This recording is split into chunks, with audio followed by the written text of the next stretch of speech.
Bonjour à tous, aujourd'hui nous allons parler du subjonctif présent et passé.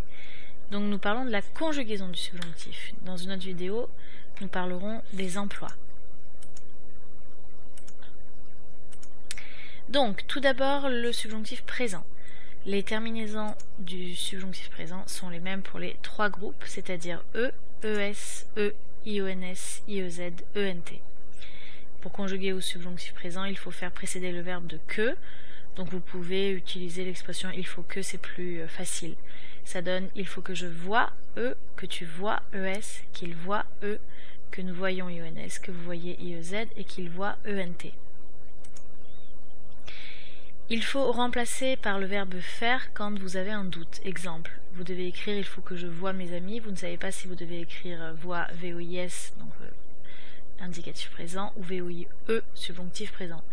Et donc vous allez dire, dans votre tête vous vous dites, on va dire il faut que je fasse, et non pas il faut que je fais. Donc si on dit il faut que je fasse, ça veut dire que voir est au subjonctif présent, donc on écrit VOIE. Les auxiliaires être et avoir sont irréguliers et ils sont donc à connaître par cœur. Être, ça donne que je sois, que tu sois, qu'il soit, que nous soyons, que vous soyez, qu'il soit. Et avoir, que j'ai, que tu aies, qu'il ait, que nous ayons, que vous ayez, qu'ils aient. Faites attention à l'orthographe. La plupart du temps, le subjonctif présent se conjugue sur le radical du présent de l'indicatif. Exemple, marcher, que je marche, finir, que je finisse, voir, que je vois. Mais certains verbes sont irréguliers. Exemple, faire, que je fasse, boire, que je boive, vouloir, que je veuille, savoir, que je sache, pouvoir, que je puisse, etc. Ensuite, le subjonctif passé.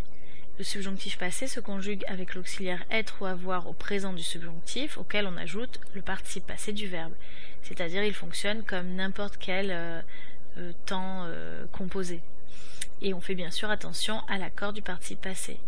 Donc avec le verbe dire, ça donnerait que j'ai dit, que tu aies dit, qu'il ait dit, etc. Que nous ayons dit, que vous ayez dit, qu'ils aient dit. Et avec le verbe partir, donc l'auxiliaire être, et donc on fait attention à l'accord du participe passé, que je sois parti, avec un U c'est une fille, que tu sois parti, qu'elle soit partie, donc forcément avec un E, que nous soyons partis, le entre parenthèses mais forcément le S, etc. Que vous soyez parti, qu'il soit parti.